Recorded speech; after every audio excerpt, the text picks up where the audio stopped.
नमस्कार। हम लेके आए हैं इतिहास का एक नया चैप्टर, भारत में राष्ट्रवाद। अभी तक आपने जो पढ़ा था उसमें आपने देखा था कि किस प्रकार से सबसे पहले जो राष्ट्रवाद आया था वो आया था फ्रांस में। उसके बाद पूरे देखा जाए तो यूरोप महाद्वीप में फैला। अब हमें देखना है कि भारत में राष्ट्रवाद, तो क्या भारत में राष्ट्रवाद फ्रांस से आया, या ये कहा जाए कि इससे पहले भी राष्ट्रवाद था, या था तो कहाँ था, कैसे आया, या किस किस प्रकार से भारत तक राष्ट्रवाद पहुंचा। तो भारत में राष्ट्रवाद की शुरुआत अगर देखा जाए तो शुरू से ही राजा महाराजाओं का जमाना था। बात करते हैं सबसे पहले 16वीं शताब्दी की। 16वीं शताब्दी या 15वीं शताब्दी के अंत में, या 16वीं शताब्दी की 17वीं शताब्दी की शुरुआत में। तो कहते हैं कि सबसे पहले जो एक अंग्रेज आया था वो आया था अकबर के शासनकाल में व्यापार करने के लिए। जब अकबर के शासनकाल में व्यापार करने के लिए आया तो अकबर ने क्या किया, मना कर दिया कि हम अपने यहाँ व्यापार की अनुमति नहीं देते हैं। लेकिन 1605 आते आते हुआ क्या, अकबर पर शासन आ जाता। अकबर के बाद किसका, अगले मुगल बादशाह जहांगीर, जो अकबर के बेटे सलीम का ही नाम था। तो 1605 में कैप्टन हॉकिंस नामक व्यक्ति आता है और क्या करता है, अपनी एक कंपनी की स्थापना करता है। कंपनी का नाम आप सब जानते ही होंगे, ईस्ट इंडिया कंपनी।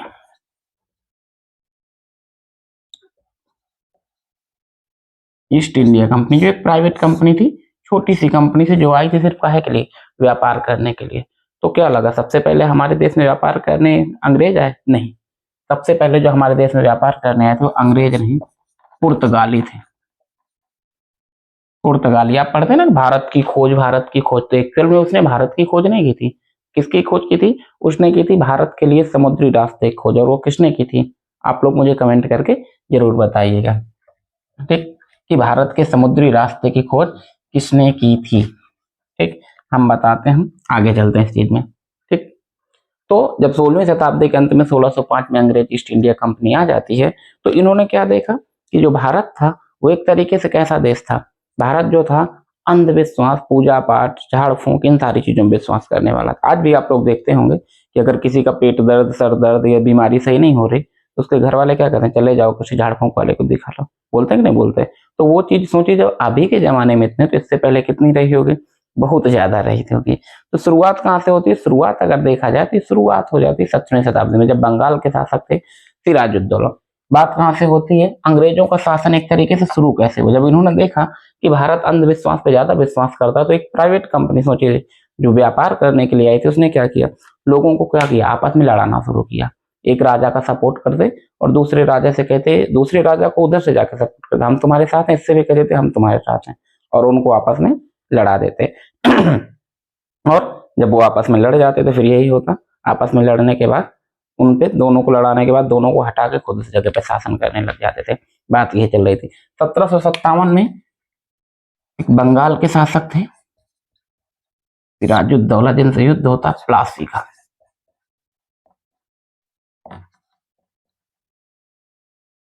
दो प्रमुख युद्ध लड़े गए, 1757 में प्लासी का युद्ध, और एक युद्ध और होता है 1764 बक्सर का युद्ध।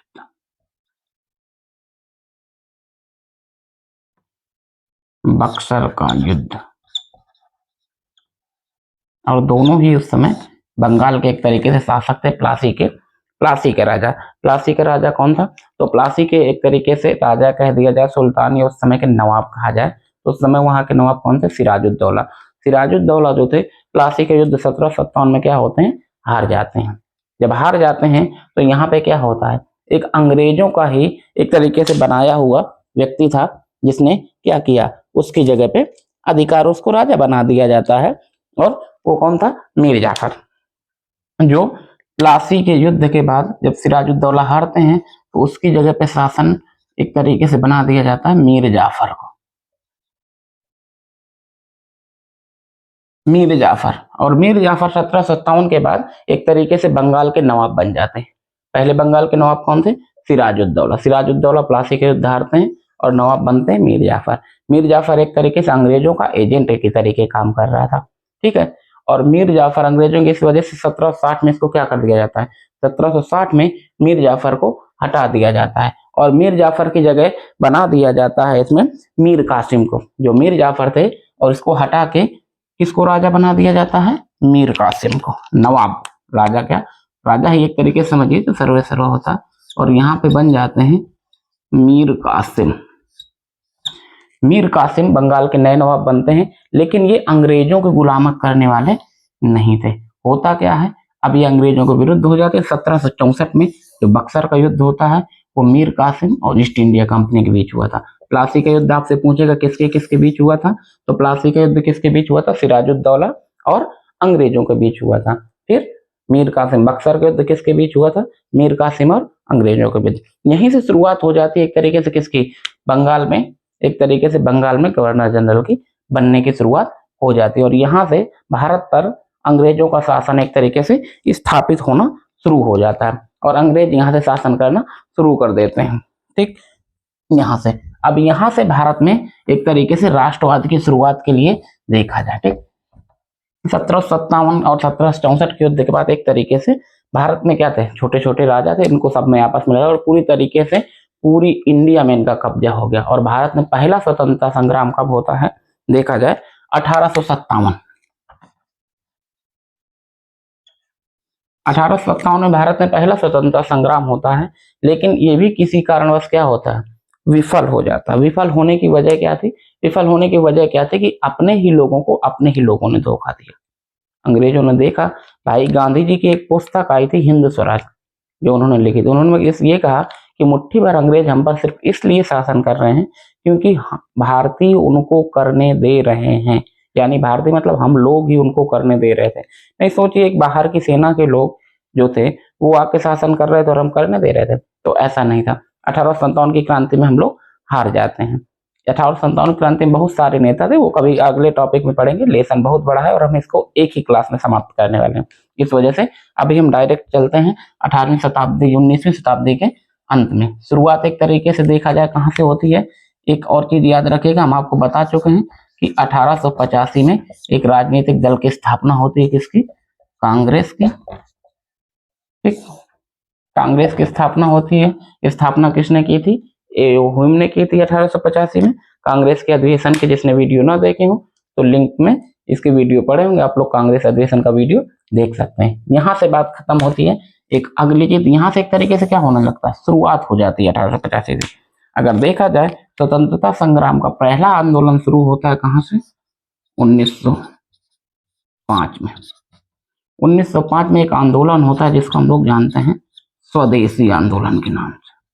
अब ये स्वदेशी आंदोलन हुआ क्यों था, आप कहेंगे कि स्वदेशी आंदोलन क्यों हुआ, तो स्वदेशी आंदोलन इसलिए हुआ क्योंकि 1950 में ही एक हमारे यहाँ गवर्नर जनरल आया था जिसका नाम था करजन।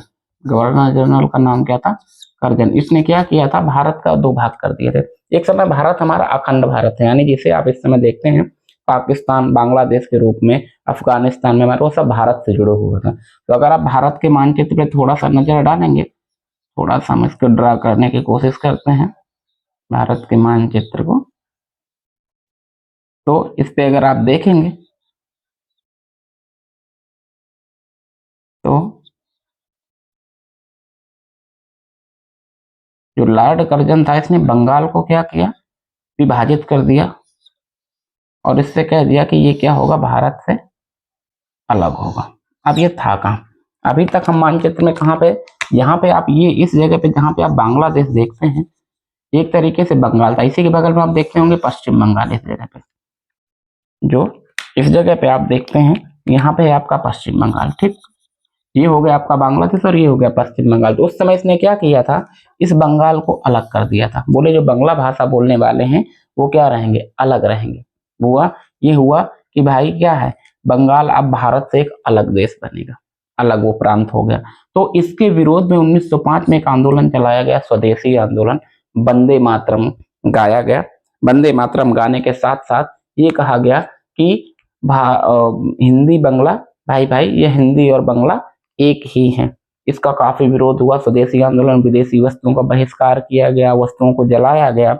इन सारी चीजों के बावजूद बंगाल एक नहीं, 1905 से स्वदेशी आंदोलन चलता रहा और धीरे धीरे करके क्या हुआ, इसकी विफल मतलब धीरे धीरे करके आंदोलन धीमा पड़ने लगा। किसी भी चीज की जब बात नहीं सुनी जाती तो क्या होता, आंदोलन धीमा पड़ने लगता है। लेकिन लोगों ने हिम्मत नहीं हारी। समय आता है 1911 का। 1911 का समय आता है और 1911 में इंग्लैंड के एक तरीके से यही कहा जाए कि इंग्लैंड के एक राजा या कह दिया जाए प्रिंस का आगमन होता है। कहाँ पे? एक दिल्ली में दिल्ली दरबार लगाया जाता है। दिल्ली दरबार जो लगाया जाता है तो वहां पे आते हैं जॉर्ज पंचम, एक राजकुमार थे या कहा जाए उस समय इंग्लैंड के राजा, उनका नाम क्या था? जॉर्ज पंचम। जॉर्ज पंचम आते हैं और जॉर्ज पंचम दिल्ली में जब आते हैं तो उनके स्वागत के लिए मुंबई में गेटवे ऑफ इंडिया बनाया जाता है 1911 में, कि जब वो आ रहे हैं और जब वो यहाँ से दिल्ली जाते हैं, यहाँ से जब निकलते हैं तो उनको काले झंडे दिखाए जाते हैं। तब वो पूछते हैं ऐसा भाई क्या है कि मुझको काले झंडे दिखाई दे रहे, इतना विरोध प्रदर्शन मेरा क्यों? तो बताया जाता है कि वो बंगाल का विभाजन कर दिया गया था, इस वजह से ऐसा हुआ है। तो इस दिल्ली दरबार में 2 घोषणाएं होती हैं। सबसे पहली चीज क्या होती है? जो बंगाल विभाजन हुआ था वो रद्द कर दिया जाता है। और दूसरी चीज क्या होती है? इससे पहले जो हमारी राजधानी थी कोलकाता, राजधानी बदल दी जाती है और राजधानी क्या हो जाती है? दिल्ली। आपसे ये सवाल 2 तरीके से पूछेगा कि कोलकाता को दिल्ली को भारत की राजधानी की घोषणा कब की गई? तो अगर घोषणा पूछता है कि घोषणा कब की गई तो 1911 में। लेकिन दिल्ली बनी कब थी राजधानी? 1912 में। क्यों? क्योंकि उन्होंने कहा कि दिसंबर में हुआ था, 12 दिसंबर में आए थे ये, तो दिसंबर के बाद उन्होंने कहा कि जनवरी यानी अगले साल से जनवरी से भारत की राजधानी क्या होगी? दिल्ली होगी, कलकत्ता नहीं होगी। अब ये आंदोलन क्या होता है? यहीं पे एक तरीके से कह दिया जाए खत्म होने लगता है चीजें धीरे धीरे करके। ठीक, अब यहां से हम बात करते हैं किसकी? इसी बीच में 1911 के बाद एक तरीके से ऐसा नहीं था कि आंदोलन खत्म होने लगे थे, कुछ प्रमुख आंदोलनों की शुरुआत होती है और उन आंदोलनों की शुरुआत करने वाले व्यक्ति कौन थे? महात्मा गांधी। महात्मा गांधी, जो महात्मा गांधी थे एक तरीके से, महात्मा गांधी जो थे एक तरीके से कहा जाए भारत के राष्ट्रपिता। राष्ट्रपिता कहने वाले कौन थे उनको? राष्ट्रपिता कहने वाले सुभाष चंद्र बोस थे। उनको महात्मा कहने वाले कौन थे? महात्मा कहने वाले उनको कौन थे? रविंद्रनाथ टैगोर थे। महात्मा गांधी का जन्म आप सब लोग जानते हैं 2 अक्टूबर 1869 पोरबंदर गुजरात में हुआ था। ठीक, मृत्यु आपको सब पता है 30 जनवरी 1948 को हुई थी। इनके बारे में बहुत सारी चीजें जो कभी बाद में पढ़ेंगे। ये भारत आते हैं, भारत कब आते हैं? 9 जनवरी 1915 को। अब आप कहेंगे क्या कहिए चले गए थे? जी हाँ, चले गए थे। महात्मा गांधी की बात क्या थी कि महात्मा गांधी चले गए थे, गए हुए थे कहाँ पे? दक्षिण अफ्रीका। दक्षिण अफ्रीका में इनकी ज्यादातर पढ़ाई लंदन से हुई। लंदन से वापस लौटने के बाद ये क्या हुए कि दक्षिण अफ्रीका चले जाते हैं। दक्षिण अफ्रीका चले जाते हैं और वहां पे एक तरीके से नस्ल भेद के खिलाफ वहां पे पहली बार इन्होंने सत्याग्रह का प्रयोग किया था। अब आप कहेंगे सत्याग्रह, क्वेश्चन पूछता सत्याग्रह क्या है? तो सत्याग्रह का मतलब ये होता है कि मतलब सत्य से आग्रह कर, अगर आप सत्य हैं, आप अपनी जगह सही हैं, तो उस चीज को आप आग्रह करके किसी से मनवा सकते हैं। इनका सिद्धांत आप लोग देखते हैं ना कि कोई एक गाल पे चांटा मारे तो दूसरा गाल आगे कर दो, कब तक मारेगा? अगर आप सही हैं तो उसको खुद गिल्टी फील होगा और वो उस चीज को मानेगा। तो उन्होंने कहा कि सत्यता के साथ आग्रह किया जाए किसी चीज के लिए। हम अगर सत्य हैं तो अपनी चीज पर अड़े रहें, हिंसा ना करें, अहिंसा का से किसी चीज का आग्रह करना। इन्होंने क्या कहा? सत्य। इसी बीच जब आगमन होता 9 जनवरी 1915 को, इन्होंने कहा गया कि ऐसा करिए भाई, आप देखिए किस प्रकार से भारत में लोगों की दुर्दशा है, कैसे भारत एक तरीके से बिखरा हुआ है। इन्होंने कहा कि एक दृष्टि से कैसे देखें? इन्होंने क्या कहा कि पहले मैं पूरे भारत का भ्रमण करूंगा, यानी मैं देखूं तो भारत में कैसा क्या है। इन्होंने भारत का भ्रमण किया और उसके बाद सबसे पहले कहाँ जाते हैं? पहला आंदोलन जो होता है इनका 1917 चंपारण सत्याग्रह। कहाँ पे होता है? चंपारण सत्याग्रह। किसके बुलावे पे गए थे? वहां के एक किसान नेता थे राजकुमार शुक्ल, उनका नाम था राजकुमार शुक्ल, जिनके कहने पर ये वहां गए थे। अब चंपारण में सत्याग्रह की जरूरत क्या थी? लोगों ने कहा कि ये क्या हुआ, क्या ऐसा करने से वो लोग मान जाएंगे? जैसे हम किसी चीज के लिए कहते हैं ना कि ऐसा क्या है, क्यों है, ऐसा क्यों नहीं है, तो आप लोग कहेंगे नहीं, ऐसा तो कहीं कुछ नहीं है। अब बात ये आती है कि चंपारण सत्याग्रह करना क्यों पड़ा, क्यों जरूरत पड़ी इसकी? इसकी जरूरत इसलिए पड़ी क्योंकि किसानों के कई सारे टैक्स लगा दिए गए थे। सबसे पहली चीज क्या थी, एक जो सबसे प्रमुख था, 3 काठिया।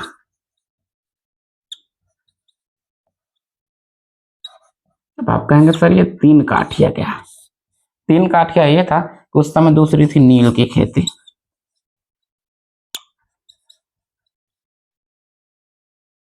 नील की खेती और 3 काठिया, 2 प्रमुख थे, तीसरा तो ऐसे ही था। जो प्रमुख था 3 काठिया था। 3 काठिया क्या था? 3 काठिया एक ऐसा कानून था जिसके तहत वहां के किसानों से कहा गया कि आपको क्या करना है, आपको मिनिमम 15% भूमि पर आपको नील की खेती ही करनी है। जो नील की खेती थी वो कहीं ना कहीं एक तरीके से क्या कर रही थी, खेतों को खराब कर रही थी, जिसकी वजह से इनको बुलाया गया। नील की खेती करने पर मजबूर किया गया। दूसरा चीज टैक्स लगाया गया कई सारे, एक किसानों को तरीके से क्या कर दिया गया, टैक्स लगाया गया। उसी समय 1917 में ही एक बीमारी फैली हुई थी, प्लेग और हैजा। प्लेग एक तरीके की महामारी थी, हैजा तो एक तरीके से संक्रामक बीमारी है। प्लेग भी एक तरीके की संक्रामक भी, जिस समय जैसे अभी आप कोरोना देखते हैं, इसी टाइम पे 1917 में एक बीमारी फैली थी प्लेग, जिसमें लाखों की संख्या में लोग मारे गए थे। कई कई गांव के गांव साफ हो गए। इतनी भयंकर बीमारी, जैसे अभी कोरोना में आपने देखा ना कि रोज लाखों लोग मर रहे हैं, ऐसे ही प्लेग था। उस समय ज्यादा स्वास्थ्य सुविधाएं भी नहीं थी, लोग इतना जागरूक भी नहीं थे, और ये छूने से एक दूसरे को फैल रही थी। जैसे इस टाइम पे हम लोग हाथ हैंड वॉश कर रहे हैं, सैनिटाइज कर रहे हैं, उस टाइम पे तो हर घर में सॉप अवेलेबल भी नहीं थी। भारत में तो हालत ये थी कि कई घरों में मिट्टी से बर्तन धुले जाते, मिट्टी से स्नान किया जाता। या उस समय की हालत अगर देखी जाए तो कई घरों की हालत ये थी कि एक टाइम का खाना मिलना भी मुश्किल था। तो सोचिए 1917 में वो लोग क्या करते। अब ये ऐसा हुआ क्यों था? ऐसा हुआ था प्रथम विश्व युद्ध के कारण। अब आप कहेंगे सर ये प्रथम विश्व युद्ध बीच में कहाँ आ गया? तो 1917 से पहले हम आंदोलन कुछ आगे पढ़े, इससे पहले हमें पढ़ना होगा प्रथम विश्व युद्ध। ठीक, इसको उससे जोड़ेंगे तब आपके समझ में आएगा ये क्यों ऐसी चीजें हुई। तो हम लोग सबसे पहले कहाँ चलते हैं, प्रथम विश्व युद्ध की तरफ। अब प्रथम विश्व युद्ध कब हुआ था ये आप लोग मुझे बताइएगा। कब हुआ था प्रथम विश्व युद्ध? हो इनके इनके बीच में हुआ था। एक थे केंद्रीय केंद्रीय देश या केंद्रीय राष्ट्र कह सकते हैं, और दूसरे थे मित्र राष्ट्र। इसमें केंद्रीय राष्ट्र में अगर नंबर 1 पे बात की जाए तो वो था जर्मनी। दूसरा था आपका ऑस्ट्रिया, हंगरी, तरीके से इसी में आपका ये था। तीसरा कौन था? मित्र राष्ट्र, जिसमें आपका कौन था? ब्रिटेन। ठीक, नंबर 1 पे ब्रिटेन, दूसरे पे था आपका रूस। इसमें तीसरा अमेरिका भी था, शामिल था। ऐसा नहीं था कि अमेरिका नहीं था, अमेरिका इसमें बाद में आया, 1917 में आया। अब आप लोग कहेंगे कि सर ये हुआ क्यों था? तो एक ऑस्ट्रिया का राजकुमार था जो घूमने के लिए गया था, कहाँ पे, एक देश पड़ता है वहीं पे सर्बिया, यूरोप महाद्वीप में, वहां घूमने गया था, और वहां पे उसकी क्या हो जाती है, हत्या कर दी जाती है सर्बिया में। और जब वहां पे इसकी हत्या हो जाती है तो क्या होता है कि भैया वहां का राजकुमार घूमने गया, वहां से एक तरीके से राजकुमारी से मिलने गया था सर्बिया में, और वहीं उसकी हत्या कर दी जाती है। हत्या कर दी जाती है तो जर्मनी एक तरीके से युद्ध छेड़ देता है। जर्मनी जब युद्ध छेड़ देता है तो होता क्या है, इसमें एक देश और था, इसमें जापान भी शामिल था। एक टाइम पे ये मित्र राष्ट्रों में शामिल था, जो जापान था। ठीक, और हम यूरोप महाद्वीप का एक देश इनके बीच का और शामिल था, वो था फ्रांस भी शामिल था इसी में। ये देश मित्र राष्ट्र है, और केंद्रीय देशों में और देश थे एक तरीके से जर्मनी, ऑस्ट्रिया, हंगरी, इटली, ये सब इसमें थे। ठीक, अब हुआ क्या, युद्ध चालू हुआ। तो इस युद्ध से हमें ये हुआ कि ब्रिटेन जब युद्ध लड़ रहा था, मुख्य रूप से कौन था नेता, ब्रिटेन ही था। जब ब्रिटेन युद्ध था तो एक टाइम पे ये सब लोग जीत रहे थे, जो केंद्रीय राष्ट्र थे उस समय जर्मनी एक तरीके से बाहुल्य देश था, सबसे बड़ा देश आजादी की बात में। तो जो ब्रिटेन था वो युद्ध हार रहा था, लेकिन 1917 में जब इसमें अमेरिका की एंट्री हुई तो जीत गया। अब आप कहेंगे अमेरिका क्यों आया? अमेरिका इसलिए आया क्योंकि इधर केंद्रीय देशों ने ब्रिटेन की एक जो नाव थी उसको डुबा दिया था, बोट, उस समय बड़े एक तरीके से जलयान कहा जाए उसको डुबा दिया। उसमें बहुत सारे अमेरिकी नागरिकों की मृत्यु हो गई थी। इसकी वजह से अमेरिका को भी क्या हुआ, युद्ध में कूदना पड़ा। और जब अमेरिका युद्ध में कूदा तो पूरा युद्ध ही पलट गया, और युद्ध क्या हुआ, मित्र राष्ट्रों के फेवर में आ गया, और मित्र राष्ट्र क्या हुए, युद्ध जीतने लगा। अब युद्ध में बहुत सारा खर्चा हुआ था, और युद्ध में बहुत सारा खर्चा होने की वजह से इसने क्या किया, ब्रिटेन ने भारत के कई सारे सैनिकों को क्या किया था, जबरदस्ती शामिल किया था इनको कि चलिए प्रथम विश्व युद्ध में भारत की तरफ से लड़ना है और या ब्रिटेन की तरफ से लड़ना है, तो लड़ने के लिए लोग शामिल भी हुए थे। ठीक, तो इस विश्व युद्ध का इफेक्ट क्या पड़ा इसमें, ये तो बस आपको याद रखना है। प्रथम विश्व युद्ध 1914 से 18 के बीच में हुआ था। तो हम कहेंगे कि प्रथम विश्व युद्ध का भारत पर प्रभाव, प्रथम विश्व युद्ध का प्रभाव। तो आप खुद बताइए कि जब भारत में महंगाई सॉरी, जब भारत में कोई युद्ध लड़ेगा तो भारत में किस चीजों की कमी होगी, एक तरीके से भारत के पास पैसे की कमी होगी। कोई भी देश युद्ध लड़ता है तो ऐसा नहीं कि वो युद्ध जीतेगा तो कहा हम चाइना से युद्ध लड़े, पाकिस्तान से युद्ध लड़े तो हम युद्ध जीते, तो ऐसा नहीं था कि हमारा नुकसान नहीं हुआ, हमारा भी नुकसान हुआ, दूसरे देशों का भी नुकसान हुआ। तो ऐसा नहीं कि नुकसान एक देश का ही होता है। आप देखेंगे जब राजाओं के युद्ध हुआ करते तो लाखों की संख्या में सैनिक मारे जाते थे। अभी भी युद्ध होता है, देखिए रूस यूक्रेन युद्ध चल रहा, कितने लोग मारे गए, उसमें से बहुत सारे ऐसे लोग मारे गए जिनका तो कोई कसूर ही नहीं था। अभी देख लीजिए इजराइल फिलिस्तीन वाले में, हमास वाले में कितने लोग के घायल हुए, कितने लोग मारे गए, कितने लोगों के घर बर्बाद हो गए। तो अब जब ये युद्ध हुआ होगा तो सबसे पहली चीज क्या होगी, देखिए सबसे पहली चीज क्या हुई, टैक्स बढ़ा दिए ब्रिटेन ने। क्यों ये आंदोलन चलाए गए थे, तो इसकी वजह क्या थी, टैक्स बढ़ा दिए गए,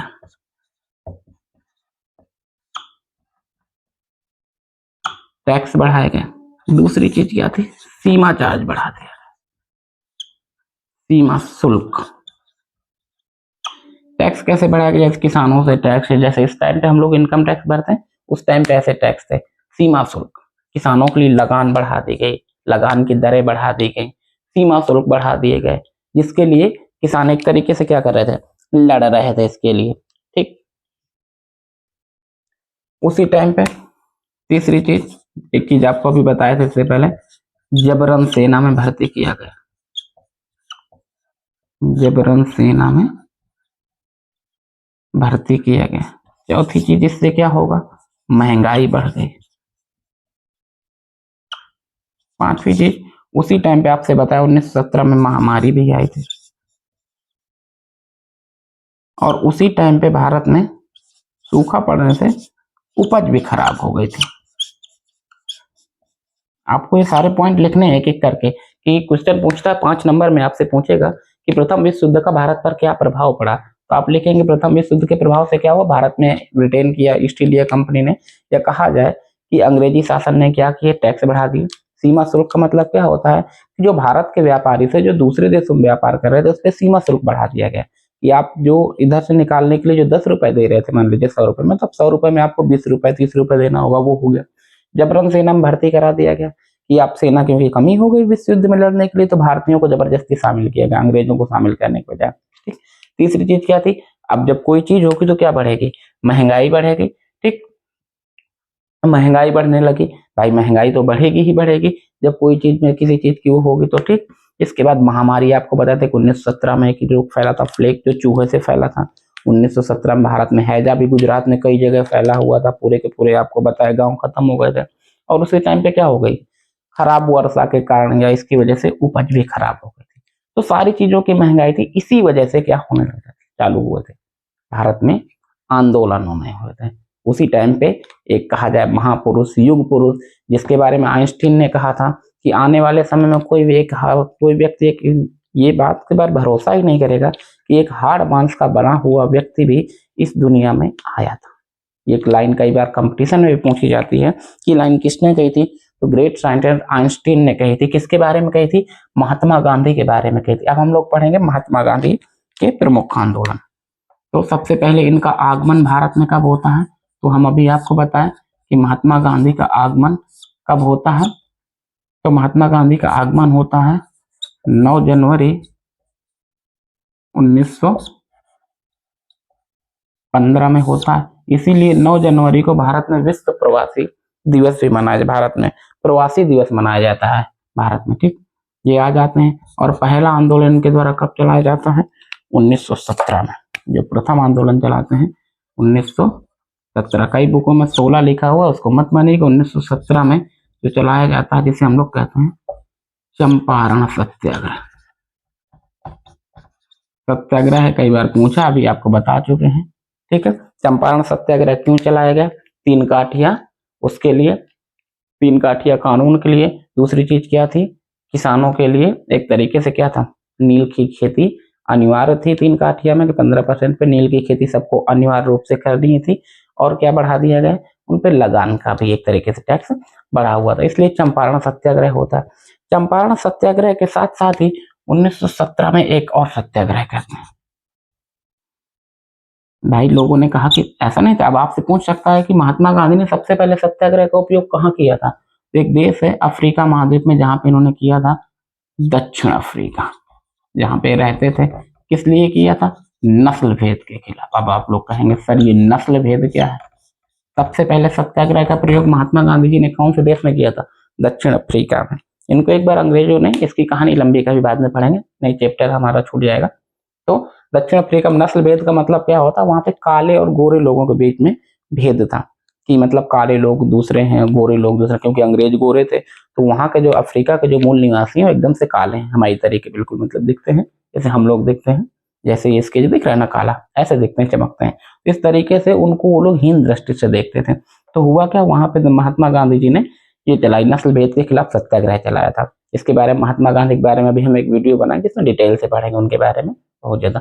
1917 में एक और सत्याग्रह चलाते हैं, जिसे हम लोग कहते हैं खेड़ा खेड़ा आंदोलन।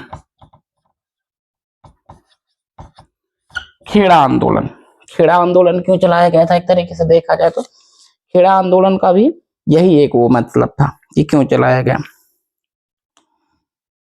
देखिए 1917 में जब खेड़ा आंदोलन चलाया गया, तो एक तरीके से इसमें क्या था, वहां पे जो किसान थे खेड़ा में, उनके पास भी यही समस्याएं थी, खेड़ा में भी। ठीक, तो उसकी वजह से ये लोग चलाया गया यहाँ पे एक तरीके से खेड़ा में किसान आंदोलन। क्यों चलाया गया? क्योंकि वहां पे आपको बता चुके प्लेग और हैजा फैला हुआ, तो उसके बाद बहुत सारे टैक्स लगा दिए गए, इस वजह से इसको चलाया गया। अब बात आती है 1918। 1918 में फिर एक आंदोलन चलाते हैं, अहमदाबाद मिल मजदूर।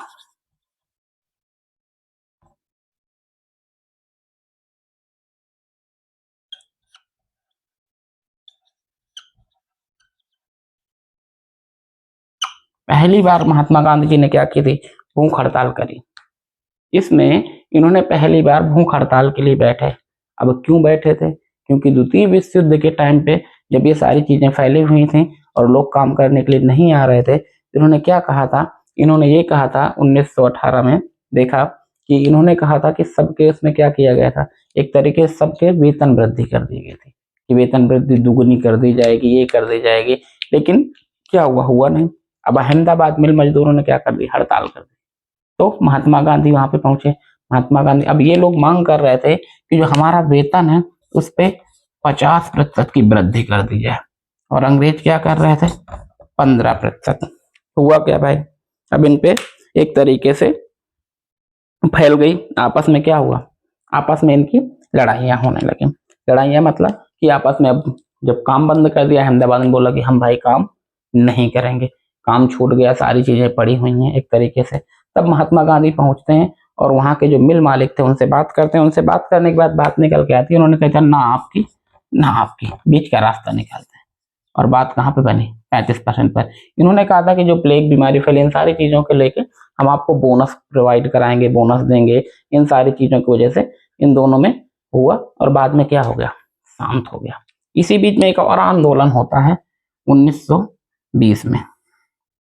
इसको याद रखिएगा कि 35% बाद में उनको बोनस मिला, जो प्लेग और ये एक तरीके से कहते हैं उसके लिए बोनस देने वाले थे। तो उसके लिए आपसे ये आंदोलन पूछ सकता है, जिसके बारे में आप लोग याद रखिएगा, सन जरूर याद रखिएगा। 1920 में एक आंदोलन होता खिलाफत।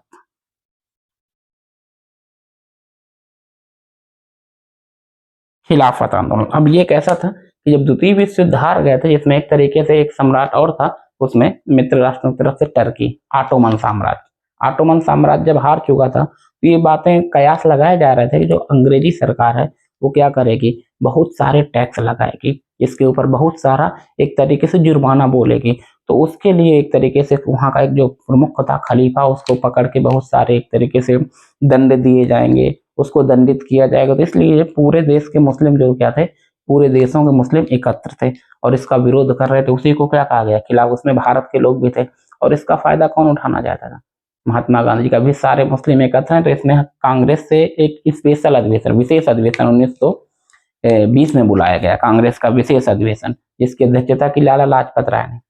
1920 में नागपुर अधिवेशन दिसंबर, जबकि कांग्रेस के सारे अधिवेशन कब होते थे, दिसंबर में हुआ करते थे, लेकिन ये सितंबर में विशेष अधिवेशन बुलाया जाता है कांग्रेस का और अध्यक्षता करते हैं लाला लाजपत राय, जिसमें संविधान बनाया जाता है 1920 में इसका। और जिसमें ये कहा जाता है चलो एक तरीके से मांग रखी जाती है किसकी, इस खिलाफत आंदोलन के, उस पर असहयोग आंदोलन की भारत के लिए। लेकिन इसके पहले एक घटना घटती है। घटना क्या घटती है, एक आंदोलन चलाने के लिए बात चल रही थी। 1919 में एक कानून आता है जिसे हम लोग कहते हैं रॉलेट एक्ट।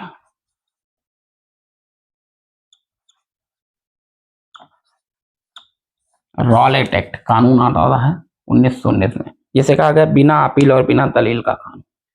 यानी इस कानून के तहत एक ऐसा कानून बनाया जिसमें जिसको गिरफ्तार कर, शक के आधार पर गिरफ्तार कर लिया जाएगा तो उसकी 2 साल तक किसी भी समय उसकी कोई भी जमानत नहीं कराई जा सकती। जिसका विरोध प्रदर्शन हो रहा था, विरोध प्रदर्शन कई जगह हो रहा था, जिसमें पहला विरोध प्रदर्शन होता है 6 अप्रैल 1919 को।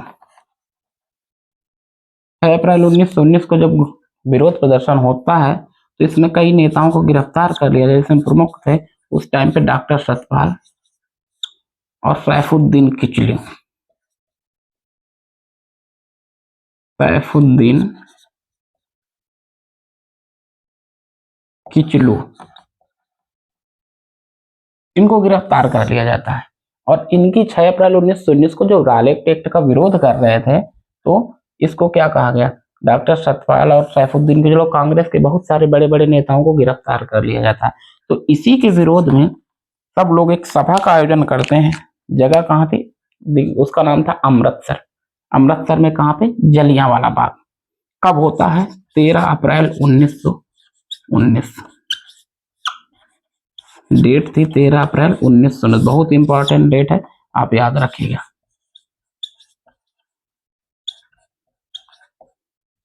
जलियांवाला बाग,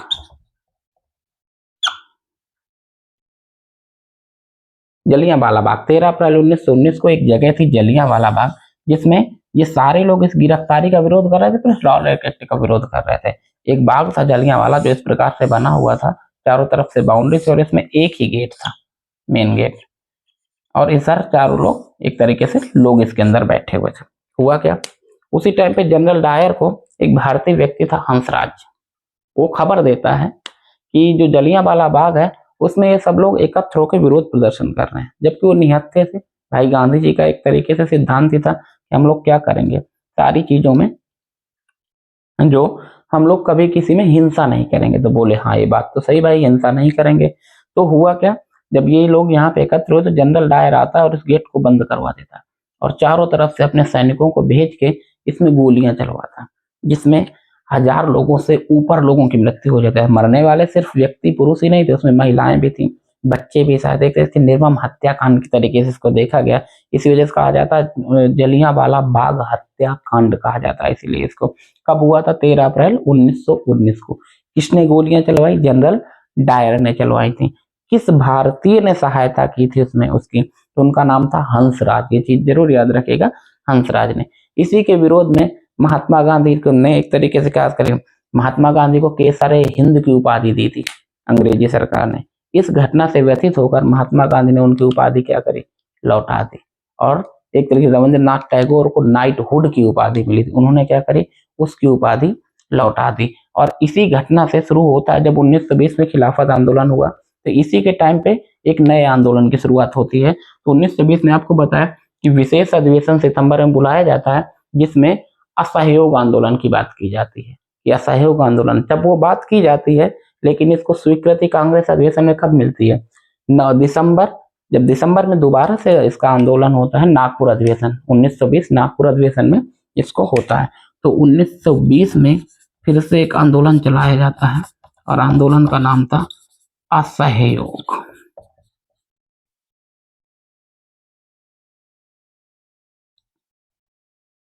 असहयोग आंदोलन चलाया जाता है। ठीक, अब असहयोग आंदोलन क्या था? असहयोग आंदोलन वो आंदोलन था जिसमें यह कहा गया कि इस आंदोलन के तहत हमें अंग्रेजों का कोई भी सहयोग नहीं करना है। तो इसके बारे में हम थोड़ा डिटेल से जानते हैं। कहाँ गया? हाँ, तो असहयोग आंदोलन में हुआ क्या भाई? ये हुआ कि असहयोग आंदोलन ये है कि जिसके तहत हम अंग्रेजों की कोई हेल्प नहीं करेंगे। हुआ क्या? इसमें सब लोगों ने साथ दिया। सबसे पहला साथ अगर कहा जाए तो जो स्कूल थे, स्कूल में स्टूडेंटों ने स्कूल में जाना बंद कर दिया। दूसरे थे जो शिक्षक थे, उन्होंने स्कूल में, जो भारतीय शिक्षक थे, उन्होंने क्या किया? उन्होंने वहां पे पढ़ाना बंद कर दिया अंग्रेजों से, मतलब असहयोग करना था एक तरीके से। जो नौकरी कर रहे थे यानी वहां पे दूसरे उसमें लगे थे, उन्होंने काम करना, दफ्तरों में जाना बंद कर दिया। चौथे जो एक तरीके से किसान थे, उन्होंने क्या किया? टैक्स देना बंद कर दिया। ठीक, पांचवी चीज क्या हुई इसी में? स्वदेशी अपनाया गया, स्वदेशी चीजों का। दूसरा, विदेशी वस्तुओं को बहिष्कार किया गया। ये आपसे पूछ सकता है कि असहयोग आंदोलन के तहत किन कैसा सहयोग प्राप्त हुआ? विदेशी वस्तुओं का बहिष्कार। स्कूल का मतलब क्या था? स्कूल में पढ़ने, स्कूल कॉलेज में जाने वाले छात्रों ने क्या किया? स्कूल कॉलेज को छोड़ दिया कि हम पढ़ने नहीं जाएंगे। शिक्षक जो पढ़ा रहे थे, भारतीय शिक्षक थे, उन्होंने क्या किया? उन्होंने कहा कि हम क्या करेंगे, हम अब पढ़ाने ही नहीं जाएंगे। जो दफ्तरों में काम कर रहे थे, जो लोग थे, चपरासी थे या क्लर्क थे, जो भी थे, उन्होंने नौकरी में जाना बंद कर, किसानों ने टैक्स भरना बंद कर दिया। जो स्वदेशी चीजें थी, खादी को अपनाया गया मुख्य रूप से। क्या कहा गया कि जो विदेशी वस्तुएं हैं उनको नहीं अपनाया जाएगा। और किसको अपनाया गया? कि सब लोग अब खादी का इस्तेमाल करेंगे। खादी का इस्तेमाल हुआ। असहयोग आंदोलन बड़े जोरों से चल रहा था, सारी चीजें अच्छी खासी चल रही थी। विदेशी वस्तुओं का बहिष्कार हो रहा था, इसमें विदेशी वस्तुओं को जलाया गया। और जब विदेशी वस्तुओं को जलाया गया तो इसके बारे में एक टिप्पणी करते हैं जवाहरलाल नेहरू कि विदेशी वस्तुओं को जलाना कोई एक तरीके से, इसमें कोई मतलब हम ये नहीं कह रहे कि ये बड़ी अच्छी बात है। तो महात्मा गांधी कहते हैं कि विदेशी वस्तुओं को जलाना उनके साथ बिल्कुल सही बर्ताव है। ये बात निकलकर सामने आती है। इन सारी चीजों के बीच तभी क्या होता है, हमारे असहयोग आंदोलनकारी में एक तरीके से क्या था? महात्मा गांधी तो अहिंसावादी थे। होता क्या है, एक डेट आती है, बहुत ही इंपॉर्टेंट डेट है, आप लोग याद रखिएगा। डेट आती है 5 फरवरी सन था 1922। एक घटना होती है और घटना का नाम होता है चौरी चौरा।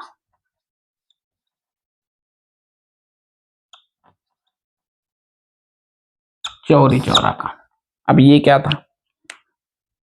होता क्या है, असहयोग आंदोलनकारी जब रास्ते से जा रहे होते हैं तभी उनको पुलिसकर्मी हवाई फायरिंग करके डराने की कोशिश करते हैं। डरा के एक कमरे में आके अपने, यानी पुलिस थाने में आके अंदर से कुंडी बंद करके उनको बाहर से ही चिढ़ाने, खिड़कियों के माध्यम से चिढ़ाने लगते हैं। अब असहयोग आंदोलनकारी थे, अब वो क्या होते हैं? अब भाई गुस्सा तो आती है, गुस्सा आई और गुस्सा के चक्कर उन्होंने क्या किया? बाहर से उन्होंने कुंडी बंद करी और उस पुलिस थाने में आग लगा दी। उस पुलिस थाने में 22 कर्मचारी थे, उसमें कुछ महिलाएं भी थी। होता क्या है, वो सारे के सारे जिंदा जल जाते हैं। इससे व्यथित होकर 9 फरवरी 1922 को महात्मा गांधी असहयोग आंदोलन वापस, उस समय असहयोग आंदोलन अपने चरम पर था, सोचिए। तब इन्होंने, नेहरू जी ने बहुत मना किया कि अभी लेना नहीं चाहिए, लेकिन उसके बावजूद होता क्या है, उसके बावजूद ये क्या करते हैं? वापस ले लेते हैं। वापस ले लेने के बाद एक तरीके से हुआ क्या, जो मध्यम वर्ग जुड़ा हुआ था इनसे, जो असहयोग कर रहा था, वो भी एक तरीके से, उसको भी क्या होता है, बड़ा ठेस पहुंचता। शिक्षक जो छोड़े हुए थे बीच में जाके वो लोग अपना ज्वाइन करने लगे थे। नौकरी वाले भाई कितने दिन तक छोड़ रहे थे, उनके जीवनचर्या, बच्चों की स्कूल बर्बादी। स्वदेशी जो था, खादी जो था, लोगों के लिए बहुत महंगा था। जबकि सोचे 1921-22 में जो विदेशी व्यापार था जस्ट 50% हो गया। यानी जितना व्यापार था 50% नीचे आ चुका था। विदेशी वस्तुओं का इतना बहिष्कार हुआ। 5 फरवरी 1922 को जब आंदोलन अपने चरम पर था, उसी टाइम पे घटना हो जाती है, पूरे देश से इसको सपोर्ट मिल रहा था, क्योंकि जो ये तो स्थानीय आंदोलन थे, खिलाफत आंदोलन से कोई वो नहीं था। तो एक तरीके से जो 5 फरवरी 1922 को जो आंदोलन हुआ, एक तरीके से क्या था, विश्व पूरे भारत में था। एक तरीके से भारत में पूरे आंदोलन फैला हुआ था, और यहीं से आंदोलन क्या कर दिया, गांधी जी वापस ले गए। इसके बाद गांधी जी गिरफ्तार कर लिए जाते हैं। गिरफ्तार करने के बाद कांग्रेस को और भी कई नेता गिरफ्तार किए जाते हैं। तो इस बीच में जो कांग्रेस था वैसे भी 2 दलों में बटा हुआ था, नरम दल और गरम दल।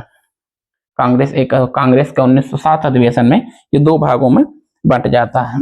सूरत अधिवेशन में तो हुआ क्या, इसके बाद 5 फरवरी 1922 के बाद जब आंदोलन वापस ले लिए, जब ये सब क्या होते हैं, जेल चले गए। ठीक, जेल जाने के बाद हुआ क्या, इन आंदोलनों को ऐसा नहीं था कि बाकी चीजों से वो मिला नहीं था। जैसे बात करें किसानों से कहाँ से सहयोग मिला था, तो किसानों सहयोग की बात करें तो किसानों के जो नेता थे प्रमुख, एक तरह से बाबा रामचंद्र, जो किसान एक नेता थे, इसको याद रखिएगा। एक किसानों से जो सहयोग मिल रहा था उसमें एक थे बाबा रामचंद्र।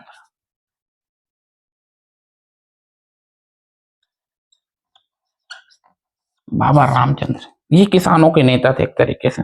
अब आप कहेंगे सर ये किसानों के नेता थे कैसे? किसानों के नेता ऐसे थे कि जो बाबा रामचंद्र थे, इनको एक समय पे गिरमिटिया मजदूर, जो आप लोग इससे पहले यूरोप के राष्ट्रवाद में पढ़े थे, तो बाबा रामचंद्र जो को मजदूर बना के 6 साल तक एक देश पड़ता फिजी, द्वीपीय देश है, वहां पे रखा गया था किसान। अब वहां से वापस आने के बाद किसानों के लिए लड़ रहे थे, कि जो किसानों को एक तरीके से किसानों के लिए जो बेगार है, बेगार का मतलब जानते हैं, बेगार एक शब्द आता है बेगार, जैसे आप लोग गांव में सुनेंगे कहाँ जा रहे हो, तो आप कहेंगे फला इंसान का बेगार करने जा रहा है, फलाने का बेगार करने जा रहे हैं, या ढिमकाने का बेगार करने जा रहे हैं। बेगार का मतलब ऐसा होता है कि व्यवहार के नाते किसी काम करने मजबूरी में आके, किसी ने हमको कर्ज दे रखा है और वो कहता चले जाओ फला काम मेरा करो। तो बेगार एक ऐसा काम था जिसके बदले कोई मजदूरी नहीं मिला करती थी। तो पहले के जो प्रमुख एक तरीके से महाजन लोग थे, वो क्या करते थे, अपने जो कमजोर लोग होते थे या एक तरीके से जो शोषित या दलित वर्ग था, उनको बुलाकर उनसे काम करवाते थे, और काम के बदले उनको कोई भी पैसा नहीं दिया जाता था। तो वो था बेगार। तो इसके लिए लड़ रहे थे बाबा रामचंद्र। तो इसमें असहयोग आंदोलन जो प्रमुख रूप से किसानों के जो नेता थे, वो कौन साथ दे रहे थे, बाबा रामचंद्र दे रहे थे। एक ऐसा नहीं था कि इनको आदिवासियों से भी साथ नहीं मिला। अगर बात करें कि किनको किनसे साथ मिला, इसमें आदिवासी भी साथ थे। ठीक, आदिवासी जो साथ थे वो भी इनका बराबर साथ दे रहे थे। इनका महात्मा गांधी का। आदिवासी में जो थे तो उसमें एक नेता थे अल्लारी सीताराम राजू, उनका नाम था अल्लारी सीताराम राजू। वहां पे ये कहाँ के थे, आंध्र प्रदेश के थे।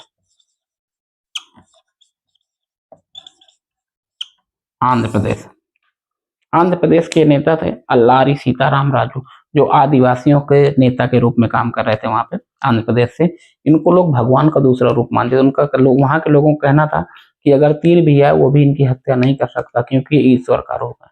होता क्या है, इनके इस आंदोलन में साथ देने की वजह से 1924 में इनको फांसी की सजा दे दी जाती है। और 1924 में क्या होता है, इनकी फांसी दे दी जाती है, मौत हो जाती है। आदिवासियों के साथ साथ एक तरीके से इसमें जो और थे, जो बागानों के लोग थे, या जो बागानों में काम कर रहे थे, किसान थे, मजदूर वर्ग, वो भी इनका साथ दे रहे थे। कैसे, उन्होंने बागानों में काम करना बंद कर दिया था, बेगार करना बंद कर दिया था, मतलब काम के बदले मजदूरी चाहिए, इन सारी चीजों के लिए लागू कर दिया गया था। ठीक, तो एक तरीके से क्या था, इन सारी चीजों से सहयोग मिल रहा था। ऐसा नहीं था कि उनको कोई सहयोग, या आंदोलन के देखा जाए कि विभिन्न किस प्रकार से फैला हुआ था। किसानों में असहयोग आंदोलन में कौन था, तो बाबा रामचंद्र थे, जो किसानों का हक के चीजें के लिए लड़ रहे थे। बेगार था, इसी में एक शब्द और आता है मालगुजारी। अब आप कहेंगे सर ये मालगुजारी क्या है, ये भी उसी तरह का सेवा शुल्क था। यानी अगर माल आप हमारे रास्ते से गुजार के ले जा रहे हैं तो उसका आपको क्या करना पड़ेगा, टैक्स। माल गुजारी, माल का मतलब जो आपके पास सामान है, जो भी लेके जा रहे हैं, उसको जो गुजरना मतलब हमारे रास्ते से गुजरेगा, तो उसके बदले आपको क्या देना पड़ेगा, उसका टैक्स देना पड़ेगा। सीमा शुल्क जिसको कहा जाए, उसी को उस समय क्या कहा गया, माल गुजारी कहा गया। ठीक, इसी टाइम पे एक तरीके से जो उत्तर प्रदेश है उस टाइम पे अवध के नाम से जाना जाता था। ठीक है, तो उसमें किसान सभा की स्थापना करी थी बाबा रामचंद्र और जवाहरलाल नेहरू ने मिलकर। सोचिए, बाबा रामचंद्र ऐसा आपसे पूछ सकता है कि अवध किसान सभा, ये बहुत जरूरी है, अवध किसान सभा कब स्थापना होती है? 1920। अवध किसान सभा कौन करता? बाबा रामचंद्र, और इन्हीं के साथ कौन थे? जवाहरलाल नेहरू।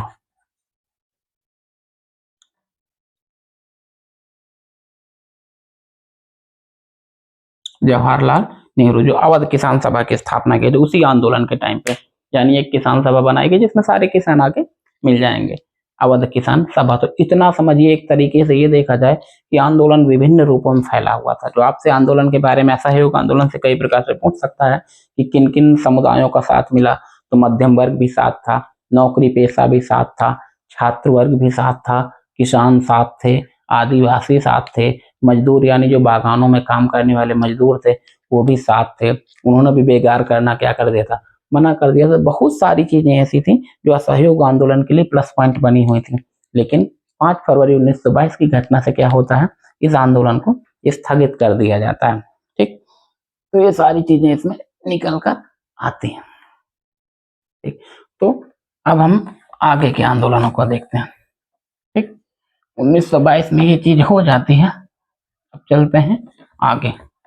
एक घटना और होती है, या एक कांग्रेस अधिवेशन होता है, बहुत इंपॉर्टेंट अधिवेशन जिसे हम कहते हैं 1929 लाहौर अधिवेशन।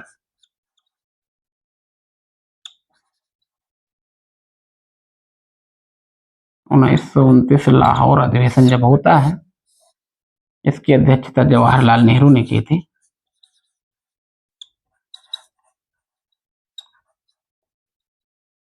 अब ये क्यों जरूरी है आपके लिए जानना? इस लाहौर अधिवेशन में ही पहली बार हमने क्या कहा?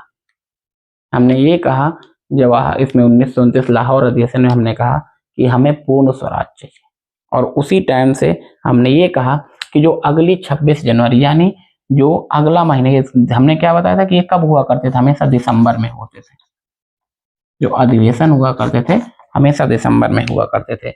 इस अधिवेशन में कहा गया कि जो अगले महीने यानी जनवरी का जो आखिरी रविवार होगा,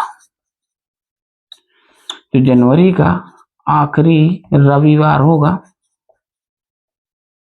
उसको हम लोग क्या मनाएंगे? स्वाधीनता दिवस मनाएंगे।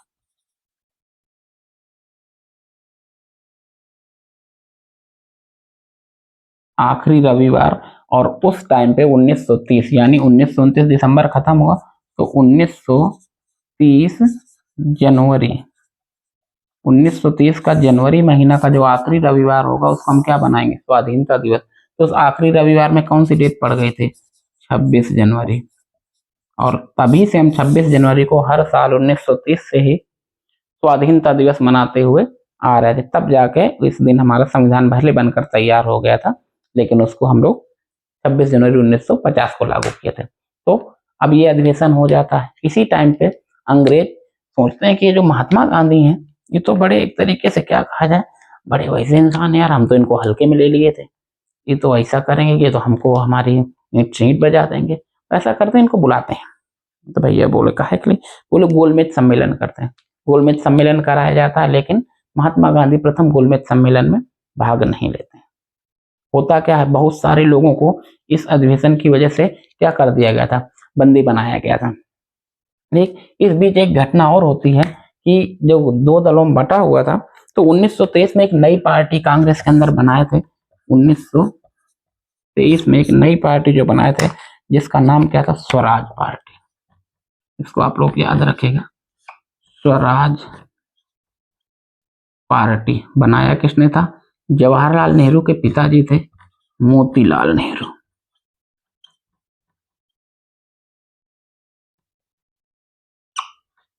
और इन्हीं के साथ थे CR दास। दो लोगों ने मिलकर बनाया था इस पार्टी को। तो आपसे पूछ सकता है स्वराज पार्टी की स्थापना किसने की थी? तो मोतीलाल नेहरू और CR दास ने की थी। कब किया गया था? 1923 में। इनका मानना क्या था कि हम लोग भी क्या करेंगे? चुनाव लड़ेंगे, चुनाव लड़के सरकार में शामिल होंगे। यानी जब 1922 का जब अधिवेशन हो गया, जिसमें हम लोग असहयोग कर रहे थे, इन्होंने कहा इन्हीं के साथ मिलकर करते हैं, लेकिन इसका पुरजोर विरोध किन्होंने किया था? इनके ही बेटे जवाहरलाल नेहरू और सुभाष चंद्र बोस ने। नए नेता आ चुके थे, ये पुराने हो चुके थे उस टाइम तक, नए थे, युवा सोच थी, जोश था। इन्होंने क्या कहा कि नहीं, हमें लड़कर ही मिलेगा। और 1930 में जब गोलमेज सम्मेलन के लिए बुलाया जाता तो कोई भाग नहीं लेता, क्योंकि उसी टाइम पे बहुत सारे लोगों को गिरफ्तार कर लिया गया था। अब गिरफ्तार क्यों किया गया था, बात यहाँ पे आती है। ठीक, तो गिरफ्तार करने की वजह क्या थी? वही आपका जो आंदोलन हुआ था उस टाइम पे, उस आंदोलन की बात नहीं थी। अब यहाँ पे ये जो गिरफ्तार हुए, तो क्यों गिरफ्तार हुए, उसके पीछे भी एक घटना थी। अब ये घटना क्या है? Simon commission.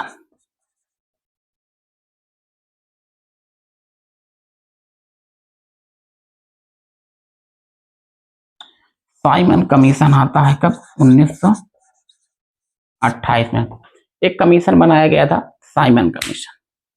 1928 में भारत आता है साइमन कमीशन। क्यों आया था? इसलिए आया था क्योंकि एक अंग्रेजों ने भारत के लिए एक संविधान बनाया था, उसके गठन के लिए आया था। लेकिन इसकी कमी क्या थी? इसके 7 सदस्य थे। सदस्य संख्या कितनी थी? 7 सदस्य थे। लेकिन क्या थे? सभी अंग्रेज थे। जो 7 सदस्य थे, तो इसके क्या थे? सभी अंग्रेज थे। इसका जो अध्यक्ष था, अध्यक्ष का नाम क्या था? जो इसका अध्यक्ष था वो था सर जॉन साइमन। इसका जो अध्यक्ष था उसका नाम क्या था? Sir John Simon. सभी अध्यक्ष सभी सदस्य अंग्रेज थे और इसका अध्यक्ष भी कौन था? Sir John Simon.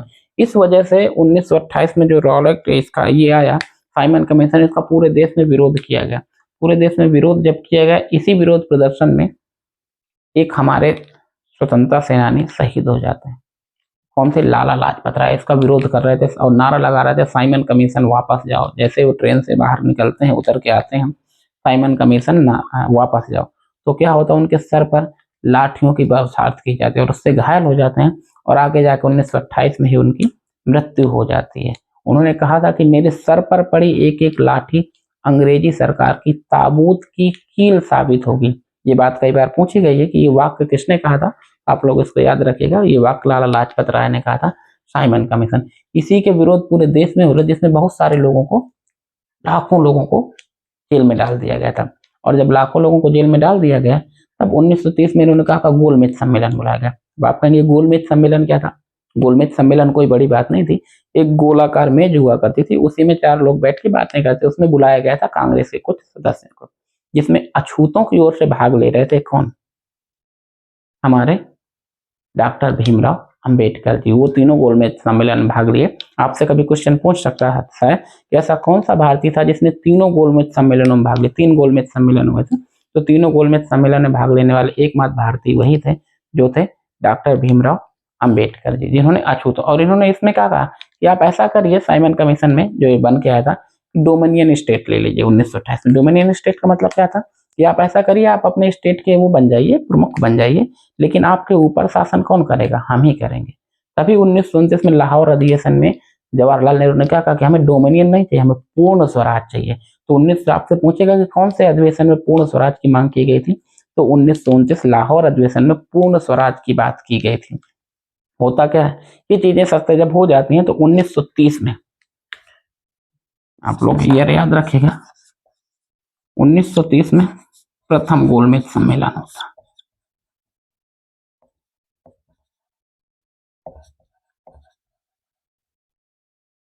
प्रथम गोलमेज सम्मेलन होता है, जिसमें कोई भी भारतीय या कांग्रेस का कोई भी सदस्य भाग नहीं लेता है।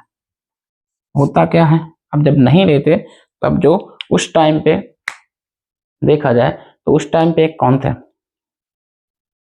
इरविन। इरविन जो वहां के प्रधानमंत्री थे, उस समय इरविन जो हमारे यहाँ के एक तरीके से वायसराय थे, गवर्नर जनरल कहा जाए तो क्या था, वायसराय जो थे, तो उन्होंने क्या कहा, महात्मा गांधी को दोबारा बुलाते हैं। अब भाई 1928 में कई सारे जब विरोध हो रहा था साइमन कमीशन, बहुत सारे लोगों को क्या किया गया, बंदी बना लिया गया था या जेल में डाल दिया गया था। 1931 में दूसरा गोलमेज सम्मेलन होता है। डेट थी, ये डेट आप लोग याद रखिएगा, डेट थी 5 मार्च डेट क्या थी? 5 मार्च 1931। इस दिन क्या हुआ? द्वितीय गोलमेज सम्मेलन।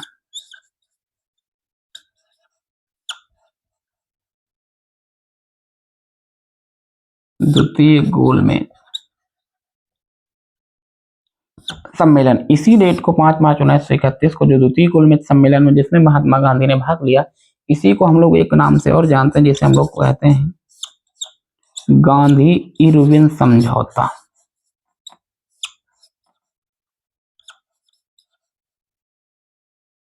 गांधी इरविन समझौता, ये क्वेश्चन कई बार पूछा गया है। गांधी इरविन पैक्ट या गांधी इरविन समझौता कब हुआ था? 5 मार्च 1931 को। ये डेट 5 मार्च जो है बहुत इंपॉर्टेंट है, हमारे स्टूडेंट जानते होंगे क्यों इंपॉर्टेंट है। तो 5 मार्च 1931 को द्वितीय गोलमेज सम्मेलन हुआ, या गांधी इरविन समझौता आपसे पूछेगा कब हुआ था, तो आप लोगों को याद रखना है 5 मार्च 1931 को। अब ये क्यों गांधी जी मिलने गए? यूरिन ने बोला आइए भाई बात करते हैं बैठ के, का होगा, लड़ाई झगड़े में कुछ नहीं रखा, आइए बतियाते हैं बैठ के। गांधी जी गए। अब जब गांधी जी गए वहां पे, तो गांधी जी की वेशभूषा वही थी, गले में भैया एक वही जनेऊ पहने रहते थे और नीचे धोती पहने रहते थे अपनी वही खादी वाली, पहन के पहुंचे अंग्रेज। जब अंग्रेज की सीढ़ियां चढ़ रहे थे तो उस गोलमेज सम्मेलन भाग लेने वाला व्यक्ति था विंस्टन चर्चिल। उन्होंने कहा इस अर्धनग्न फकीर जो है ये हमारे साथ आके बैठेगा, मतलब हम लोगों के संगत करने लायक है ये अर्धनग्न फकीर। तो ये क्वेश्चन भी कई बार पूछा है कि महात्मा गांधी को अर्धनग्न फकीर किसने कहा था? तो किसने कहा था? विंस्टन चर्चिल ने कहा था। ये चीज भी आप याद रखिएगा, विंस्टन चर्चिल। इसने क्या कहा था? अर्धनग्न फकीर कहा था महात्मा गांधी का। इसमें क्या बातें हुई? इन्होंने, महात्मा गांधी जी ने कहा कि हमारे जितने भी कैदी आपने साइमन कमीशन के टाइम पे विरोध करने वालों को किया है, उन सबको रिहा कर दीजिए। उसी टाइम पे 1928 में एक घटना हुई थी जिसमें कैनेडी की गाड़ी में बम फेंका गया था, जिसमें आपके भगत सिंह लाल गुरु, जिन्होंने संसद भवन में आके एक टाइम पे इंकलाब जिंदाबाद के नारे लगाए थे और वहां पे बम फेंके थे, खाली बेंचों पर फेंके थे क्योंकि उनको मारना नहीं था। तो हुआ क्या, वो भी गिरफ्तार थे। उन्होंने कहा कि हमारे सारे इस लोगों को, और यहाँ से इनको भेजा ही गया था कि भाई भगत सिंह सुखदेव, क्योंकि उनकी फांसी की सजा थी, निश्चित हो गई थी 5 मार्च 1931 को, तभी वो लोग गए हुए थे कि भाई जाइए समझौता करके आइए। तो गांधी जी कहते हैं इरविन से कि देखिए हमारे जितने भी कैदी हैं आप उन सबको रिहा कर दीजिए। तो इरविन बोलते हैं हाँ क्यों नहीं, रिहा कर देंगे। आपके जितने भी कैदी हैं जिन पर एक तरीके से विरोध प्रदर्शन का ये साधारण से मुकदमे लगे, हम सबको रिहा कर देंगे। लेकिन उसमें एक नीचे, जैसे आप लोग कई चीज खरीदते हैं ना, तो नीचे लिखा टैक्स एंड चार्ज अप्लाई या नियम एवं शर्तें लागू, तो उसमें भी एक नीचे लाइन लिखती थी कि जिन पर राष्ट्रद्रोह लगा हुआ है, एक तरीके से हत्या की साजिश, इस प्रकार से जो संगीन जुर्म वाले हैं उनको नहीं रिहा किया जाएगा। हुआ क्या, गांधी इरविन समझौता करके लौटते हैं और एक बहुत बड़ी, देश के लिए कहा जाए बहुत बड़ी हानि होती है। डेट थी 23 मार्च 1931। 23 मार्च 1931, जिसको हम लोग बलिदान दिवस के रूप में मनाते हैं, या शहीद दिवस तो गांधी जी की मृत्यु में, बलिदान दिवस जिसको हम कहते हैं। 23 मार्च 1931 को राजगुरु भगत सिंह सुखदेव को फांसी दे दी जाती है। अब होता क्या है, 1931 में ही एक कराची अधिवेशन होता है जिसकी अध्यक्षता कर रहे थे सरदार वल्लभ भाई पटेल। कराची में, कराची में जब महात्मा गांधी पहुंचते हैं तो वहां महात्मा गांधी को काले झंडे दिखाए जाते हैं। ये क्वेश्चन भी कई बार पूछा गया है कि महात्मा गांधी को काले झंडे कौन से अधिवेशन में दिखाए गए? कराची अधिवेशन में। क्यों दिखाया गया? उन्होंने कहा कि आप कैसा समझौता करके आए थे इरविन के साथ कि आपने तो सारे कैदियों को रिहा कराने की बात की थी, तो फिर भगत सिंह सुखदेव और राजगुरु को फांसी क्यों हुई? बोले बात तो सही है। तब इरविन से जब पूछा गया तो इरविन ने कहा कि हमने तो ये कहा था कि जितने भी साधारण केस रजिस्टर हैं उनको रिहा किया जाएगा, आपने पूरा समझौता ठीक से पढ़ा नहीं। तो कहा गया कि गांधी जी आप तो इतने अच्छे वकील थे, भाई वकील थे ही, इंग्लैंड से वकालत पढ़ के आए थे, आप इतना नहीं ध्यान दे पाए कि जिन पर राष्ट्रद्रोह या राजद्रोह लगा उनको नहीं छोड़ा जाएगा, आपसे ऐसी गलती की उम्मीद नहीं थी। होता क्या है, गांधी जी, इस बीच गांधी जी भी काफी निराश थे। इसी बीच में गांधी जी को वो था, इससे पहले ही गांधी जी ने क्या किया था, गांधी जी ने इससे पहले एक चीज और शुरू करी थी, और वो क्या था आपका दांडी मार्च। दांडी मार्च आप लोग समझ रहे होंगे कैसे शुरू हुआ कैसे नहीं इन्होंने। तो दांडी मार्च की बात करते हैं इसमें। ये तो हो गया गांधी इरविन पैक्ट तक की बातें, जिसमें आप लोगों को कुछ चीजें नोट करते हुए जाइएगा। जैसे क्वेश्चन पूछेगा उसी हिसाब से आपको लिखना है। एमसीक्यूज तो आपके बिल्कुल भी गलत नहीं होने चाहिए। इस वजह से मैं हर चीज को डेट बाय डेट बता रहा हूँ। जो चीजें आपके सिलेबस में हैं भी नहीं, उन चीजों को भी बार बार मैं आपको बताने की कोशिश कर रहा हूँ। शुरू क्या होता है? दांडी मार्च।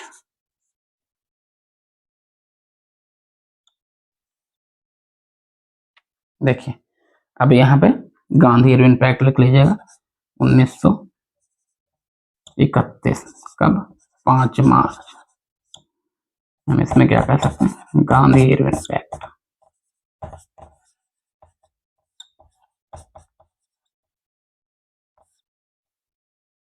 Gandhi Irwin pact. Dandi march. Dandi march कब शुरू होता है? 12 मार्च 1930 को शुरू हुआ था। दांडी मार्च 12 मार्च 1930 को शुरू हुआ था। लेकिन दांडी मार्च था क्या? अब बात ये भी है, दांडी मार्च एक ऐसा मार्च का मतलब क्या होता है? टहलना। ये मतलब नहीं था कि मार्च में कर रहे हैं, मार्च का मतलब होता है घूमना। तो 12 मार्च 1900, इससे पहले जनवरी 1930 में इरविन को उन्होंने एक पत्र लिखा था। महात्मा गांधी ने, इरविन जो थे, इनको एक पत्र लिखा था जनवरी 1930 में। काहे के लिए? इन्होंने नमक पे टैक्स लगा दिया था। तो जब उस पत्र का कोई जवाब नहीं आया तो उन्होंने कहा चलो फिर आंदोलन करते हैं। उन्होंने कहा कि हम एक मार्च करेंगे 12 मार्च 1930 को अपने आश्रम, कहाँ से? साबरमती में इनका जहाँ पे आश्रम था, गुजरात में है। साबरमती के आश्रम से 12 मार्च 1930 को 78 समर्थकों के साथ, 78 लोगों के साथ चलते हैं। कहाँ जाते हैं? जगह नाम था दांडी। और कब पहुंचते हैं? 6 अप्रैल 1930 को। दांडी मार्च के दौरान जब महात्मा गांधी निकलते हैं तो सोचिए, 12 मार्च को अपने 78 समर्थकों के साथ लोगों को लगा कि इसको बहुत ज्यादा वो ना मिलेगा, लेकिन काफी इसको वो मिला। और 6 अप्रैल 1930 को ये कहाँ पहुंच जाते हैं? दांडी नामक जगह पहुंचते हैं, जहां से नमक बना के नमक कानून तोड़ते हैं। और जब नमक कानून तोड़ते हैं तो इसमें सहयोग में बहुत सारे देशों में हर जगह नमक बनाया जाए, तो उसमें भी लोगों को गिरफ्तार किया गया था। तो 1930 में जब 1931 में गांधी इरविन पैक्ट हुआ था तो उसमें गिरफ्तार लोगों को भी क्या किया जा रहा था? छुड़ाया जा रहा था। इसमें भी कि जो इसमें भी गिरफ्तार हुए हैं नमक कानून तोड़ने में, उसको भी क्या किया जाए? उसको भी छुड़ाया जाए। इस बीच में सोचिए जो पूरी दूरी थी 240 मील, 240 मील की दूरी तय करके वहां पे नमक बनाया और नमक कानून तोड़ा। उसके बाद गांधी इरविन 1930 में जब यहीं पे ये होता है तो एक नया आंदोलन 6 अप्रैल को जब नमक बनाते हैं तो एक नया आंदोलन शुरू होता है, जिसका नाम रखा जाता है सविनय अवज्ञा आंदोलन।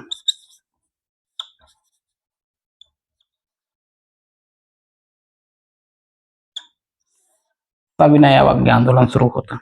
सविनय अवज्ञा आंदोलन मतलब हम लोग विनय के साथ, महात्मा गांधी थे ये हिंसावादी, इन्होंने कहा कि मतलब कहीं पे भी सादा समझ, कहीं भी कोई भी मार पिटाई नहीं होगी, आराम से हम लोग अहिंसा के पुजारी, हम लोग अहिंसा के साथ इस आंदोलन को आगे लेके चलेंगे। सविनय अवज्ञा आंदोलन कहाँ से कब शुरू होता है? 6 अप्रैल 1930 से शुरू होता है और खत्म कब हो जाता है? 5 मार्च 1931 जब गांधी इरविन समझौता हो जाता है। तो यहाँ पे सविनय अवज्ञा आंदोलन क्या होता है? खत्म कर दिया जाता है। भाई समझौता हो गया, सविनय अवज्ञा आंदोलन क्या कर दिया जाए? खत्म कर दिया जाए। और सविनय अवज्ञा आंदोलन वहीं से क्या हो जाता है? खत्म हो जाता है। खत्म होने के बाद पता चलता है कि जब आपको बताया 23 मार्च 1931 को फांसी दे दी जाती है, इससे व्यतीत होकर बाद में महात्मा गांधी क्या करते हैं? दोबारा से 1932 में सविनय अवज्ञा आंदोलन शुरू करते हैं।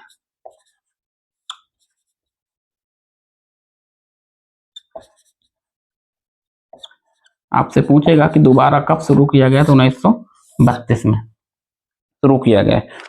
होता क्या है? इसी बीच 1930-31 में ही, 31 में जब तीसरे गोलमेज सम्मेलन कब होता है? 1932 में होता है।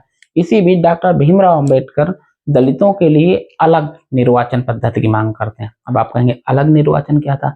अलग निर्वाचन ऐसा मतलब हर जगह से होगा क्या कि हर राज्य से जहाँ पे ऐसी चीजें होंगी तो वहां पे हम लोगों को अलग निर्वाचन, मतलब जो कैंडिडेट होगा वो भी दलित होगा और उसको केवल दलित व्यक्ति ही वोट देंगे, दूसरे व्यक्ति वोट नहीं करेंगे।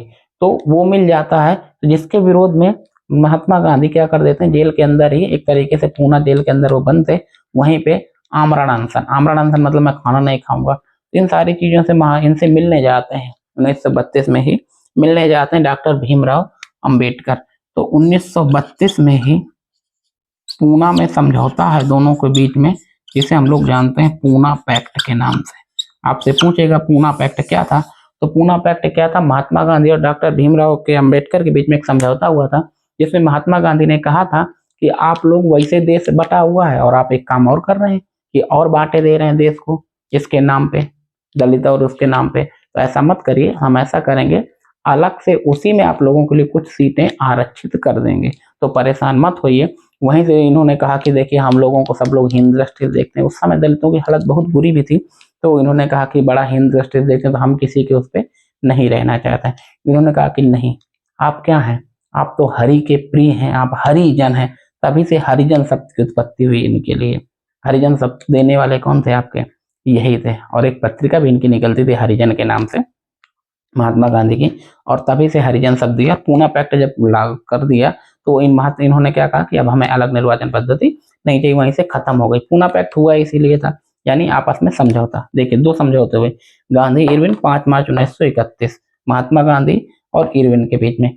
पूना पैक्ट 1932, महात्मा गांधी और डॉक्टर भीमराव अंबेडकर के बीच में। इसको आपको याद रखना है, ठीक है। पूना पैक्ट में समझौता होता है और कहते हैं कि भैया अलग निर्वाचन पद्धति नहीं, आपको अलग से उसी में आरक्षण दे दिया जाएगा। तो आप देखते होंगे कई जगह कई गांवों में जैसे प्रधानी के चुनाव है या विधायक की, कई जगह पे सीट क्या होती है, भैया सीट यहाँ पे आरक्षित है, एससी है या महिला है, ऐसा करके आरक्षित कर दी जाती है, ओबीसी जनरल, इस प्रकार से कि यहाँ केवल यही कैंडिडेट चुनाव लड़ सकता है। ठीक, होता क्या है 1932 में ये चलता है, और 1934 आते सविनय अवज्ञा आंदोलन धीरे धीरे करके धीमा पड़ने लगता है, लोगों का इससे ध्यान हटने लगता है। ठीक, इसी बीच में अगर आप देखेंगे कुछ ही सालों में द्वितीय विश्व युद्ध शुरू हो जाता है 1939 आते आते। इस बीच कांग्रेस के अधिवेशन होते रहे, 1939 में 38-39 कांग्रेस अधिवेशन हुए, जिसमें आप देखेंगे कि फैजपुर और हरिपुरा दो अधिवेशन, सुभाष चंद्र बोस आते हैं, फिर वो फॉरवर्ड ब्लॉक बनाते हैं, और उसके बाद 1939 में द्वितीय विश्व युद्ध शुरू हो जाता है। द्वितीय विश्व युद्ध शुरू होने के बाद फिर से वही गलती करते हैं ब्रिटेन की, भारतीयों को शामिल करने, जिसमें भारतीयों को लिए साफ मना किया जाता है कि आप लोग उसकी तरफ से युद्ध न लड़ें। फिर भी कई लोग उसकी सेना से युद्ध लड़ते हैं, और 1942 में होता क्या है, महात्मा गांधी एक नया आंदोलन चलाते हैं। 1942 8 अगस्त,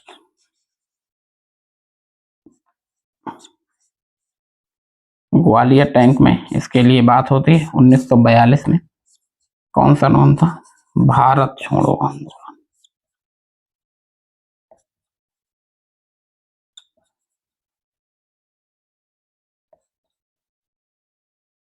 भारत छोड़ो आंदोलन चलाया जाता है, जो आंदोलन चलता है और पूरे देश से इसको बराबर मिलता है, जिसमें बराबर का सहयोग मिलता है। इसमें मोहम्मद अली जिन्ना और ऐसे कई लोग थे जिन्होंने इसका एक तरीके से साथ नहीं दिया था। वीर सावरकर जी थे जिन्होंने भारत छोड़ो आंदोलन का इनका साथ नहीं दिया, और मोहम्मद अली जिन्ना वो भी इनका साथ भारत छोड़ो आंदोलन में। बाकी पूरी तरीके से इसी आंदोलन के दौरान सुभाष चंद्र बोस, जो सोचिए जर्मनी में थे, वहां से रेडियो के द्वारा इनको पहली बार बोले थे कि राष्ट्रपिता आप इस आंदोलन को बढ़िया से करिए, हम आपके साथ हैं। और इनसे कहा था कि मोहम्मद अली जिन्ना से और वीर सावरकर से कि आप लोग जो साथ नहीं दे रहे हैं तो आप उनका साथ दीजिए।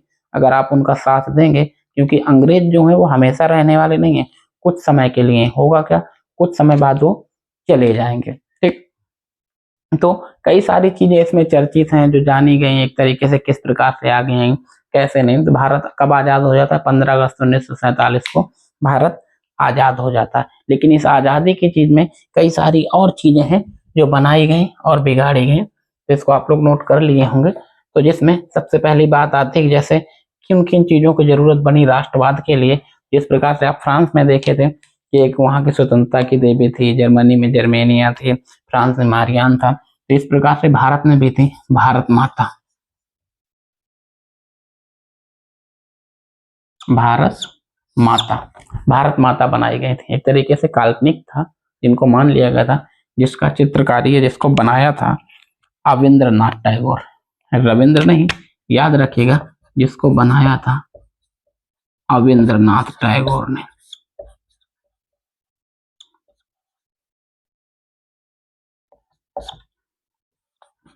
गीत एक आया था वंदे वंदे मातरम।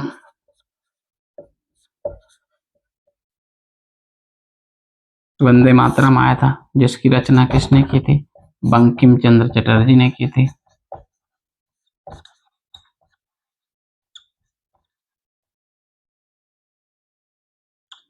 ठीक, राष्ट्रगान आया था जनगण मन। जनगण मन जब राष्ट्रगान आता है, जिसके रचयिता कौन थे आपके? रविंद्रनाथ टैगोर थे।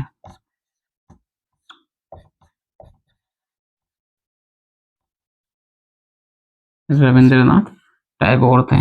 राष्ट्रीय ध्वज आता है,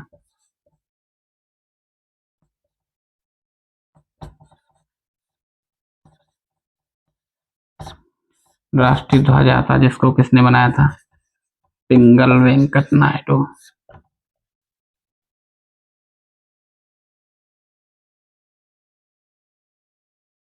पिंगल वेंकट नायडू। तो इस प्रकार से बहुत सारी चीजें, लोक कथाएं, भारत माता का चित्र आता है, बहुत सारी चीजें आती हैं। तो भारत माता का चित्र आपसे एक नंबर पर पूछ सकता है किसकी चित्रकारी? रविंद्रनाथ टैगोर की। या वंदे मातरम किसने लिखा था? बंकिम चंद्र चटर्जी ने। इनके उपन्यास का क्या नाम था? तो जिस उपन्यास से लिया गया था कि श्लोक था, उस उपन्यास का क्या नाम था? उस उपन्यास का नाम था आनंद मठ। जनगण मन जिसने गाया था वो पहली बार रविंद्रनाथ टैगोर जी ने इसकी रचना की थी। और राष्ट्रीय ध्वज जो बनाया था, यानी जो डिजाइन किया था, तो हमारे राष्ट्रीय ध्वज का जो आकार होता है, यानी 3:2 का होता है, यानी 3 ऐसा और 2 ऐसा, जिसको इन्होंने बनाया, जिसमें 3 पट्टियां दी गई हैं। ऊपर केसरिया, बीच में सफेद और नीचे हरा रंग है, और बीच में इसमें अशोक का चक्र है। तो ये किसने बनाया था? पिंगल वेंकट नायडू ने। तो ये थे भारत में राष्ट्रवाद या भारत में राष्ट्रवाद का उदय और प्रमुख आंदोलन। जो भी आपको समझ में ना आए, जो भी कंफ्यूजन हो, आशा करते हैं सारी चीजें क्लियर होंगी। अगर कोई चीज क्लियर नहीं है, मुझको कमेंट करके जरूर बताइए। धन्यवाद।